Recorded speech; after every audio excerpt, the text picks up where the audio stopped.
તમે જે વાત કરી કે ભાજપ, અમે ઘણી વાર બધાને પૂછ્યા છે અને બધાને ખબર છે અમારા ધારાસભ્ય જે ધારાસભ્ય છે અમારા પોતાના છે, એને પણ પસંદ કર્યા છે, નથી કર્યા એમ નહીં, પણ અમારો હક છે, અમે જાગૃત નાગરિક છીએ, અમારો હક છે, એમાં તમને સાહેબ હક છે એટલે તમને માર્ક આપો, પ્રશ્નો પર આવો. એમ નહીં સાહેબ, તમે એમણે કીધું કે પોલીસ આવે તો અમે કઈ ગુંડા નથી કે પોલીસ ઉપાડીને લઈ જાય અને એને મૂકવું હોય તો મૂકીએ દે, કોઈ બધા નથી. આપણે તમે બેઠા ને અમે પ્રશ્ન પૂછો નહીં, તમારા પ્રશ્ન તમે જે કીધું ને કે ભાઈ કોણા નથી સાહેબ, અમારો કોઈ રસ્તો જવાબ તો નથી ને, આ જે પ્રશ્ન પૂછ્યો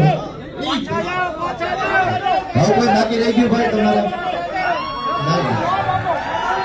ભાઈ બીજો કઈ બાકી રહી ગયું કોઈ? હવે ભાઈ તમે આવી જાવ એકવાર પૂછી લો ને એટલે શાંતિ થઈ જાય. હાલો, કોણ બાકી કોણ રહી ગયું પ્રશ્ન પૂછવામાં? આવી જાવ, આવી જાવ. અરે મારા વાલા આવો ને ભાઈ. હવે હું જવાબ આપું.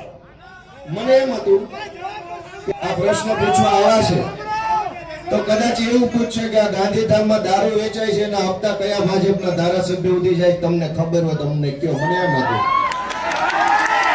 એમ હતું કે આ પ્રશ્ન પૂછવા આવ્યા છે તો આ મીઠાના જમીનના જે પટ રિન્યુ નથી થયા, મીઠું પકવવા માટે જમીન, એનો પ્રશ્ન કઈક પૂછશે.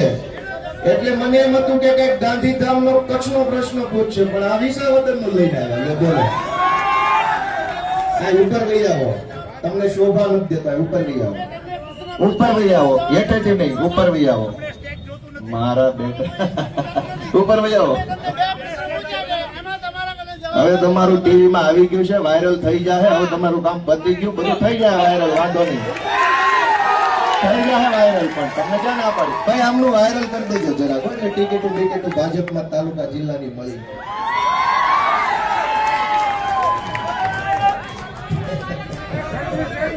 હવે ભાઈ આપણે આગળ વધારીએ.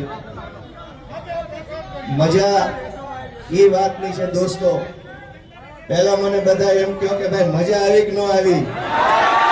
બધાને મજા આવી કે ન આવી? આમ હાલે છે.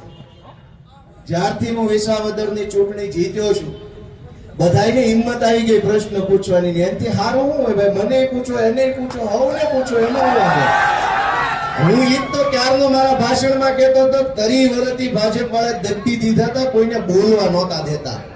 આ હું ચૂંટાણો પછી બધા હિંમત આવી એટલે પહેલો પ્રશ્ન મને પૂછે તો સારી બાબત છે, એમાં ક્યાં વાંધો છે. અને અમારે તો ગુજરાતના જે ગામમાં જઈએ એ તમામ ગામડામાં દોસ્તો અત્યારે આમ